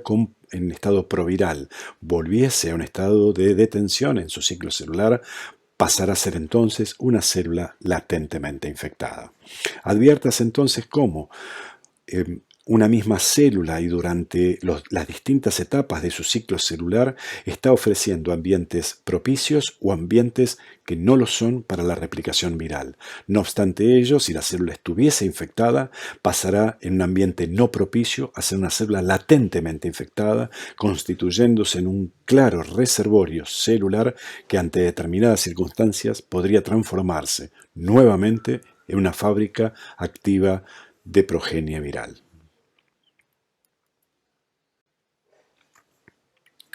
¿Cuáles son los eventos claros y la naturaleza de los reservorios es muy compleja, por supuesto, y está involucrando distintos compartimentos a nivel tisular, por supuesto que células del GALT, el tejido linfoide periférico, pero por supuesto tenemos que mencionar otras localizaciones, por ejemplo el sistema nervioso central, entre otros tejidos, algunos de los cuales aún todavía nos resta conocer algo más. Y directamente en cada uno de ellos hay distintos tipos celulares que pueden estar involucrados. Fundamentalmente estamos hablando de linfocitos T, CD4 de memoria central, de memoria efectora, de memoria transicional y eventualmente también, ¿por qué no?, los linfocitos T CD4 naive, como así también los monocitos, los macrófagos y las células foliculares dendríticas que puedan tener virus atrapado. Por supuesto que es importante tener en cuenta en qué estado se va a encontrar el virus en esas células, que podría ser un virus, por supuesto, defectivo, no necesariamente con toda su capacidad para poder replicarse, en tanto que en otros casos podemos encontrarnos con virus competente y con todas las herramientas disponibles para poder llevar adelante una replicación eficaz. Estas son todas las diferentes localizaciones en las cuales podemos encontrar el virus infectando células y constituyéndose como localizaciones tisulares de reservorio a nivel del sistema nervioso central, en el timo, pulmones, vaso, los ganglios linfáticos, a nivel circulatorio, en el tracto genital, por supuesto en el GALT y en la médula ósea.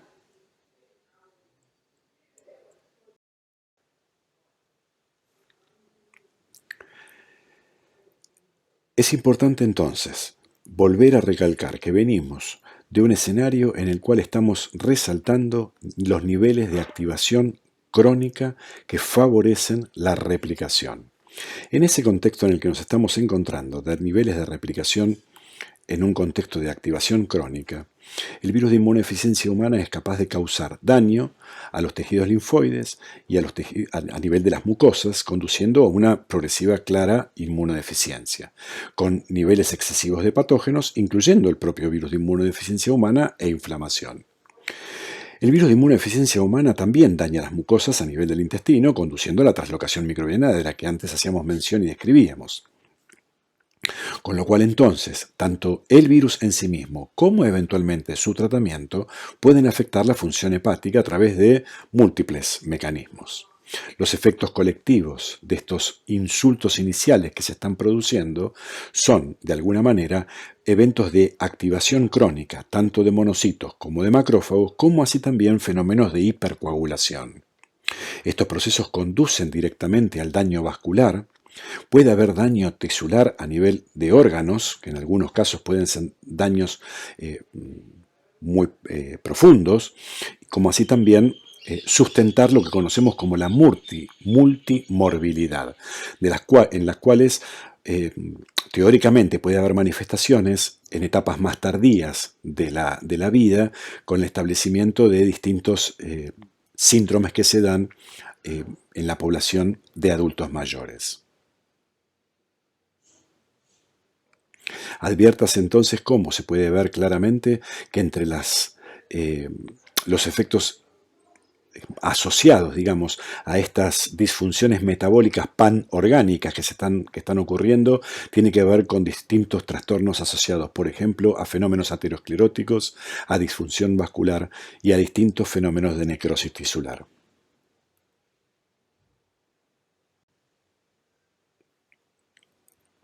¿Qué pasa en términos del sistema nervioso central? Si bien a este nivel aún hay muchas respuestas por encontrar, es claro que el virus puede acceder por diferentes vías al sistema nervioso central, pudiendo hacerlo a través de la barrera hematoencefálica, a través de sus fenestraciones como virus libre, puede hacerlo como caballo de Troya a través de sus células o puede hacerlo directamente atravesando el endotelio vascular de la barrera. Lo que sí es importante es que claramente las células que han sido demostradas para ser permisivas de infección son tanto los astrocitos como las células de la microglia, no así los oligodendrocitos ni las neuronas. No obstante ello, dado que las primeras células cumplen funciones centrales en el mantenimiento de la función neuronal, la afectación de células de la microglia y de los astrocitos afectan en forma directa a la funcionalidad neuronal. Por tanto, de alguna manera, la disfunción que se advierte a nivel del sistema nervioso central ocurre por mecanismos directos y por mecanismos indirectos cuando el virus de inmunodeficiencia humana puede acceder al sistema nervioso central. En nuestra segunda parte de los mecanismos de patogénesis celular, vamos a centralizar nuestra atención en los mecanismos asociados a la muerte celular, cuáles son las principales bases que sustentan la disfunción de la respuesta inmune y, por último, cuáles son las estrategias que le permiten al virus escaparse al control de la respuesta inmune. En referencia a la muerte de las células infectadas y a la muerte que puede incurrirse aún en células que no están infectadas, están involucrados diversos mecanismos. Por supuesto que puede ocurrir apoptosis de las células infectadas como principal mecanismo que está vinculado a la capacidad de poder terminar con la viabilidad de un linfocito infectado antes de que transcurra un día de infección. Pero también es importante tener en consideración que hay otros mecanismos de muerte que están involucrando a distintas proteínas virales que tienen capacidad de desencadenar la apoptosis en células en las que aún no estuviese ocurriendo una replicación viral efectiva. Es decir, una célula que se encuentra eficazmente infectada, está produciendo progenie y además tiene la posibilidad de liberar al medio proteínas virales solubles que han sido sintetizadas en exceso y que son liberadas al medio extracelular. Esas proteínas virales con capacidad proapoptótica involucran, por ejemplo, la glicoproteína GP120, a la proteína BPR, NEF, BPU y aún a la proteasa. Más allá de estos mecanismos en los cuales podemos advertir que hay varios de ellos que son capaces de conducir a una muerte celular programada por apoptosis, hay otros mecanismos de muerte celular en los que la apoptosis no está involucrada y sí hay otros mecanismos de muerte programada como es la piroptosis, en donde la muerte programada es una muerte programada de tipo inflamatorio.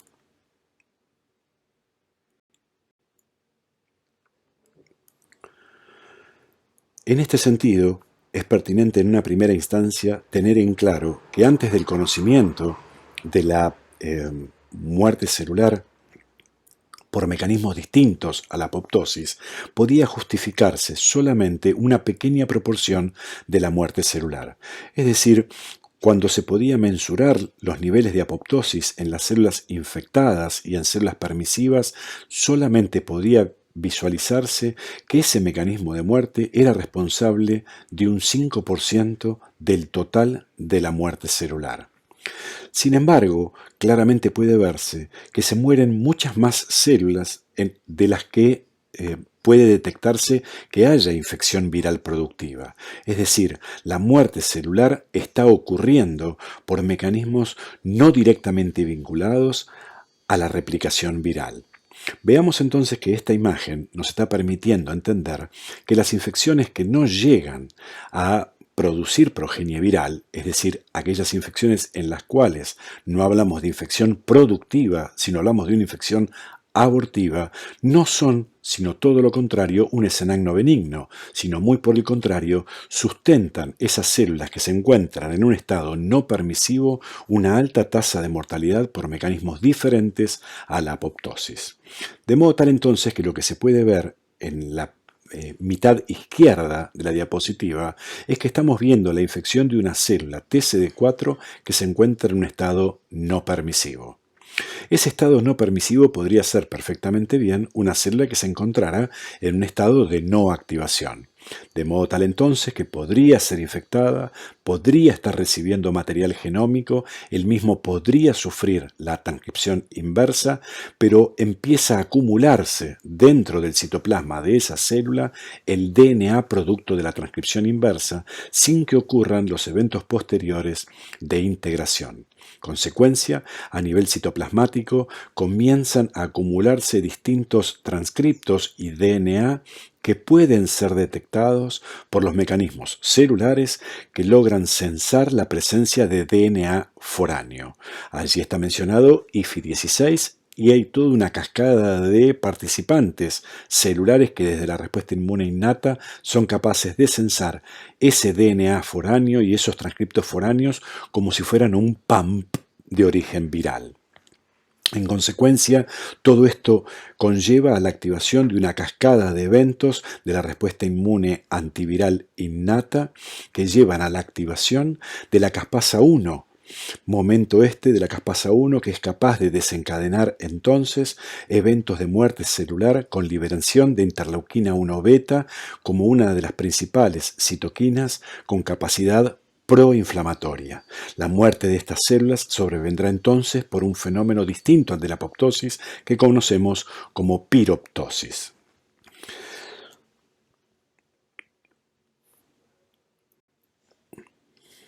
Ahora bien, lo importante es tener en consideración en qué escenario está ocurriendo fundamentalmente la piroptosis, y es precisamente que esto se desencadena tras la infección masiva de una célula luego del contacto íntimo célula-célula. Me permito recordarles en este escenario que la transmisión de la infección, sobre todo en el contexto de un tejido linfoide, es mucho más eficaz si está ocurriendo por transmisión contacto célula-célula, involucrándose bien fenómenos de presentación antigénica o bien fenómenos de contacto intercelular en el que se involucran distintas moléculas de adhesión. Por ejemplo, ICAM-LFA como uno de los ejemplos bien conocidos por ustedes.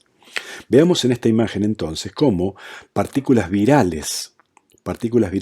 libres logran infectar una célula CD4 en color verde permisiva, que en consecuencia, en su estado de permisividad, siendo una célula activada, va a poder generar progenie viral. En ese contexto, esa célula durará aproximadamente en su condición de infectada 24 horas, terminando en una muerte, seguramente, por apoptosis caspasa 3 dependiente. ¿Cuánto aporta entonces esto a la depresión global de linfocitos TCD4? Aproximadamente un 5%. En tanto que lo que nosotros vemos en el escenario complementario es que esas partículas virales libres pueden tomar contacto con células que se encuentran en estado de no activación, es decir, son susceptibles pero no son permisivas, con lo cual la infección queda en un estado abortivo. Pero vemos que el virus persiste en estas células y sobrevive dentro de ellas en un estado proviral. Digamos que es una célula que se encuentra en estado latentemente infectado. Es decir, que del total de las células que pueden ser infectadas por virus libre, solamente estamos viendo que contribuye un 5% de ellas a la depresión total. Ahora bien, esas células que están permisivamente infectadas, si las involucramos o las situamos en el contexto de un tejido linfoide, esas células que están infectadas en forma permisiva y produciendo una gran cantidad de progenie, imaginemos que esas células en su interior están llenas de partículas virales que han sido neogeneradas, podrán en ese tejido linfoide tomar contacto con otras células,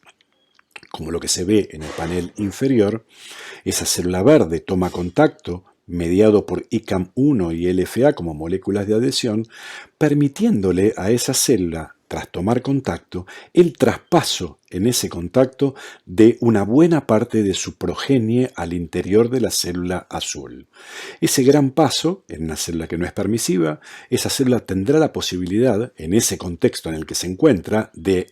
poca activación o nula activación, solamente de hacer transcripción inversa, como una de las etapas tempranas. Esos procesos de transcripción inversa en la célula azul promoverán entonces una fuerte acumulación de DNA foráneo que será detectado por la respuesta inmune innata y promoverá, como veíamos en la imagen precedente, la posibilidad de ser detectado por todos los mecanismos de la respuesta inmune innata que están sensando ese DNA foráneo, desencadenando entonces los mecanismos caspasa-1 dependientes y con liberación de interleuquina 1 beta para que haya piroptosis de esas células infectadas bajo esa condición. Este fenómeno de piroptosis contribuye en un 95% a lo que es la depresión en la población de linfocitos T CD4. Queda claro entonces que las infecciones abortivas, tal como vemos que ocurre por contacto entre células no permisivas y permisivas, puede contribuir, aún siendo una infección abortiva, a una depresión masiva como efecto colateral o efecto bystander en la población linfóidea.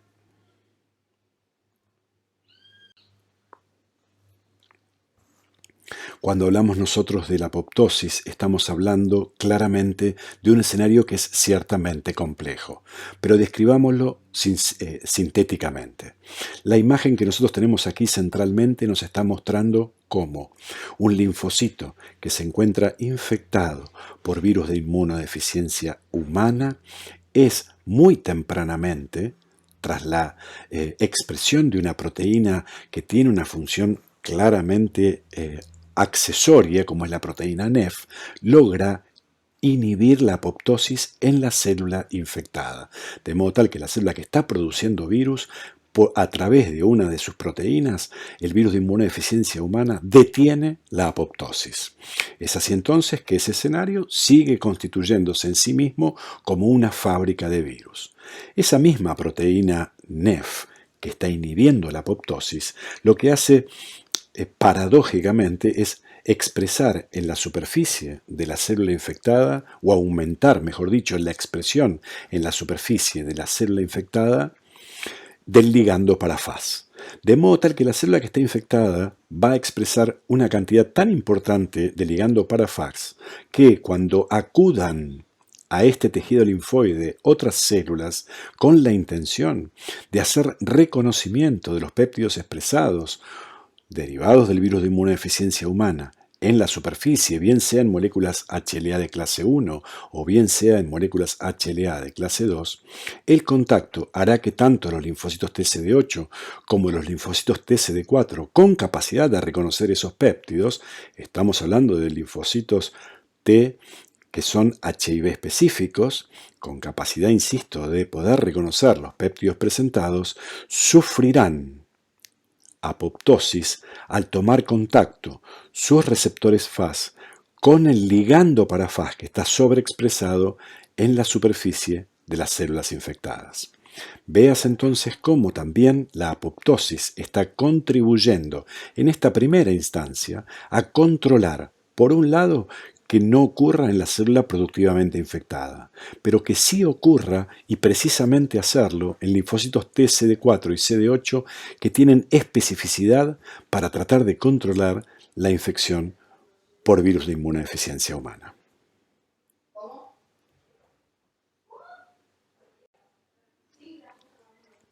En ese contexto entonces de la disfunción inmune es importante considerar que están involucrados múltiples mecanismos que ya hemos ido desglosando a lo largo y que sintetizamos en estos tres grandes eventos. Por un lado, la progresiva depresión de linfocitos TCD4. Está claro que la afectación a nivel de la glándula tímica disminuye su producción. Muchos eventos hemos visto que están favoreciendo su mayor destrucción, bien sea esto por efecto directo del virus, bien sea por efecto colateral o bystander, tal como lo veíamos que puede ocurrir en células que no están infectadas, en células en las que se promueve la apoptosis por proteínas solubles del virus, en aquellas células que sufren la infección aún estando en estado de infección abortivo. Por último, la profunda depresión que ocurre en la población TH17 y 22 con un aumento en las células T foliculares helper. El impacto que ocurre a nivel del tejido linfoide asociado al intestino con una masiva depresión de los linfocitos TCD4 de memoria que están activados en el tracto gastrointestinal, la apoptosis de los enterocitos que conlleva un aumento en la permeabilidad, por supuesto, en la mucosa y en consecuencia mayor traslocación y concentración de LPS que obviamente conducen a favorecer mucho más los niveles de activación celular. Profundos cambios en las poblaciones T, como decíamos antes, la caída en la población TH17 como una de las centralmente involucradas en el control de la población bacteriana en el lumen intestinal. Y como tercer gran componente, los cambios en el tejido linfoide, donde hay destrucción de la red de células fibroblásticas reticulares, hay depósito de colágeno, se ve una fuerte fibrosis a nivel del tejido en los ganglios periféricos y en consecuencia un acceso restringido a la interleuquina 7, que es una de las grandes mediadoras de la supervivencia de los linfocitos T. Es claro entonces que, a pesar del insulto que representa el virus de la inmunodeficiencia humana, el control inmunológico, como en otras infecciones, en este caso falla. ¿Y por qué falla? La verdad es que son múltiples los horizontes que permiten sustentarlo, pero será fácil si vamos recordando algunos de los conceptos centrales que fuimos ofreciendo durante el transcurso de la clase. Por un lado, estamos frente a un virus que tiene la capacidad de hacer latencia, integrando su genoma en el genoma de la célula y quedando allí como provirus que puede vivir en tanto esa célula pueda hacerlo en el contexto tisular en el que habitualmente se la pueda encontrar. El virus tiene la capacidad de tener o de disponer de una suerte de cirujano plástico directamente involucrado con su mecanismo de replicación. Recordemos que tiene una variabilidad enorme directamente de la mano de la gran capacidad que tiene la transcriptasa inversa de introducir mutaciones dentro de ese genoma, que serán viables en tanto y en cuanto para ese virus sean permitidas, ¿sí? De modo tal que aproximadamente se produce una mutación por genoma por ciclo de replicación. El camuflaje. Recordemos que hablábamos desde el inicio de glicoproteínas. Hablamos de glicoproteína 120 y de glicoproteína 41. En todos los casos estamos hablando de dos glicoproteínas y en consecuencia esos niveles elevados de glicosilación hacen que la respuesta de los anticuerpos sean habitualmente bastante débil y que aún así los epítopes antigénicos se encuentren ciertamente encriptados o tapados, solapados por estos glúcidos. El propio tropismo celular, pensemos que es un virus que es capaz de ingresar y replicar dentro de linfocitos TCD4 con todos los fenómenos relacionados a la depresión de esta población. La posibilidad de diseminarse célula a célula y en consecuencia de alguna manera escaparse claramente de cualquier mecanismo de control extracelular, el paradigma de anticuerpos que actúan bien y con eficacia en el ambiente extracelular. En tanto haya diseminación célula a célula, será imposible o muy dificultoso que esos anticuerpos logren controlar la replicación viral. El virus, con sus capacidades múltiples de contrarrestar distintos brazos efectores de la respuesta inmune, como por ejemplo proteínas o complejos enzimáticos como ApoVec, TRIM y teterinas. Esto lo vemos en un minutito. El timing que tiene esa respuesta inmune adaptativa, que ciertamente llega tarde para ser eficaz. Esto se ve muy claramente con lo que ocurre con la respuesta CD8, cuando ya tenemos un virus que está instalado en la población TCD4 desde muy temprano y en esa población CD4 ha podido establecerse en etapas muy tempranas de la infección ya en un estado de reservorio. Y otras estrategias importantes de evasión a la respuesta inmune innata y adaptativa tienen que ver con el rol de las proteínas accesorias NEF y BPU. Veamos solo en forma muy sintética algunos de esos roles. A nivel de la respuesta inmune innata, tanto la proteína NEF como la proteína BPU logran remodelar la membrana de modo tal de modular claramente la respuesta inmune. Es así entonces que trabajan en concierto estas dos proteínas para poder alterar la expresión de determinados factores de restricción que el hospedador dispone para, de alguna manera, contrarrestar la replicación viral. Estos procesos entonces van a permitir, de alguna manera, la diseminación y el establecimiento, con una diseminación sistémica durante la fase aguda de la infección.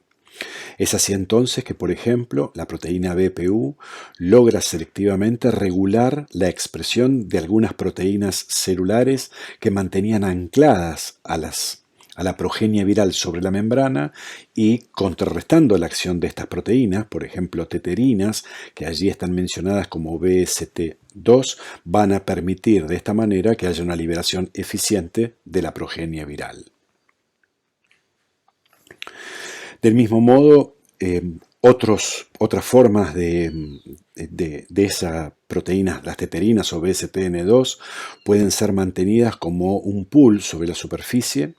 que van a activar células plasmocitoides dendríticas a través de alguno de sus ligandos específicos con receptores que resultan en funciones inhibitorias, disminuyendo en estas células particularmente lo que tiene que ver con la producción de interferones de tipo 1. La proteína NEF, por su parte, es capaz de mediar mecanismos de regulación negativa, de downregulación,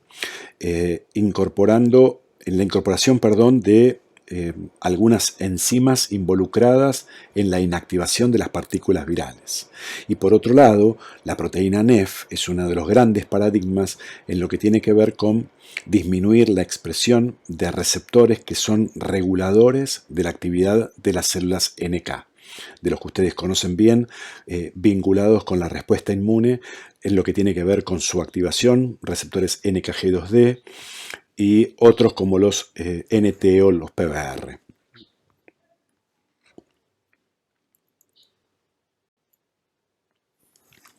En lo que tiene que ver con la respuesta inmune adaptativa, tanto la proteína NEF como la proteína BPU siguen remodelando. Cuando hablamos de remodelación es por sus capacidades conjuntas de poder alterar los niveles de expresión de distintas proteínas que normalmente debieran hacer una expresión sobre la superficie de la célula, pero en el contexto de la célula infectada se ven claramente alterados. Es así entonces que a modo paradigmático vemos cómo la proteína NEF es capaz de disminuir los niveles de expresión de las moléculas del complejo mayor de histocompatibilidad, haciendo de alguna manera o silenciando de alguna manera la pesquisa por linfocitos T, CD4 y CD8 de la presentación de antígenos en membrana. Del mismo modo, la disminución o la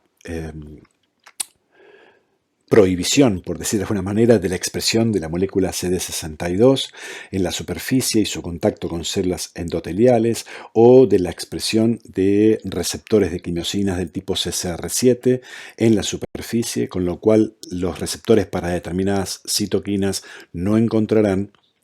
la posibilidad de interactuar con quien corresponde.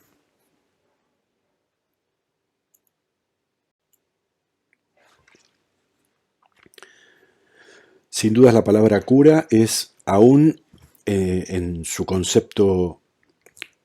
estricto, cuando hablamos de cura esterilizante, es aún una asignatura pendiente que los compromete a ustedes como médicos del futuro muy cercano en un desafío que aún parece intangible. Sin embargo, es claro que lo que se ha logrado a través de la terapia antirretroviral combinada, que utiliza distintos blancos, como ya hemos visto, para el control de la replicación viral, permite alcanzar una cura funcional, entendiéndose como tal la supresión permanente de la replicación viral sin erradicación. El problema central es aún los reservorios, donde sabemos que esta terapia antirretroviral de alta eficiencia no es aún efectiva. En consecuencia, los grandes desafíos que aún están planteados son precisamente la necesidad de ver cómo se pueden erradicar esos reservorios y controlar el rebote de la replicación, logrando una remisión virológica sostenida tras la terapia. Solo alcanzando estos dos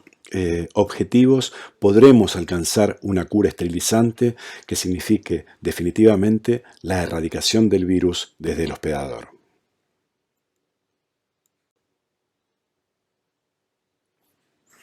Para finalizar entonces, compartimos algunas de las conclusiones más salientes que surgen de todo lo conversado a lo largo de esta clase. El virus de inmunodeficiencia humana está asociado a la progresiva depresión de linfocitos TCD4 junto a una defectiva respuesta T-HIV específica.